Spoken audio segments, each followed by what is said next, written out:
Come, a chameleon. They come and go. They come and go. So this is a chameleon. It changes its colors. It adapts to the environment. So why don't I feel powerless? I'm like a chameleon. They come and go. They come and go. So I'm like a chameleon.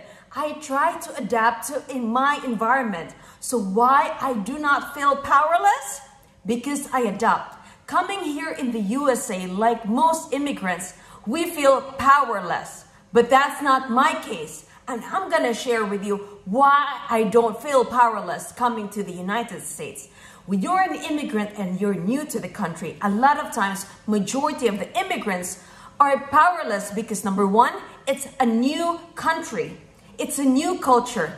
It's a new language. So coming in here, I was speaking my own dialect, which is Bisaya, and I barely speak English. I usually speak English at school, and that's it. And majority of the times, I was speaking my own dialect. So English is kind of hard for me, although I'm speaking to you right now, but I still find it very difficult. Believe me, I tell you that it is still hard for an immigrant coming here at the age of 30. So 32, so that's when I came here. So, but I do not feel powerless.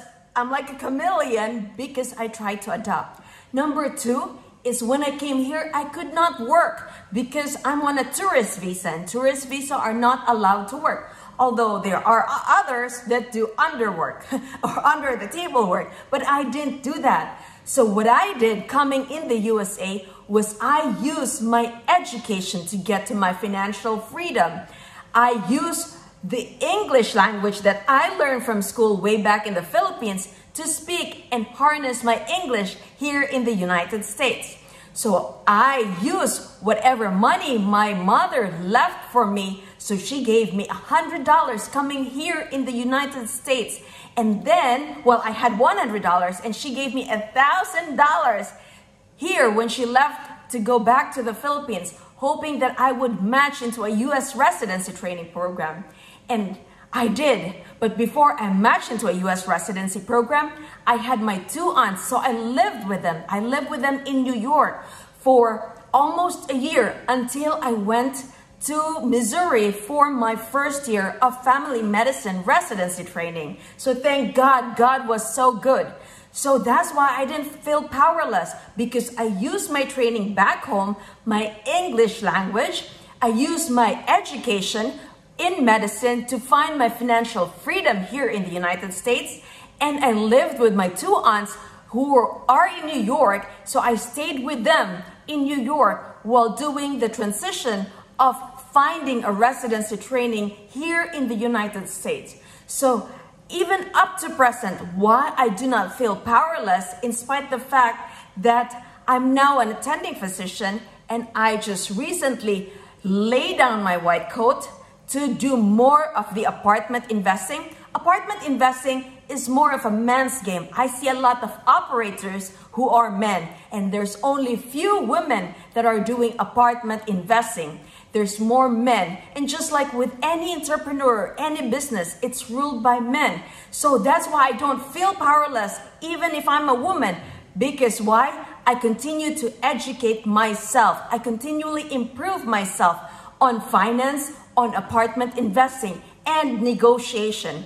So if you're a physician and you want to know more how my husband and I got to 67 apartment units, we wrote a book. It's called Apartment Prescription. It's how I found, bought, and paid for my 50 apartment units. So if you want to learn how to reduce your highly taxed profession, come join me in my webinar. That's March 6th at 3 p.m. US Eastern Time.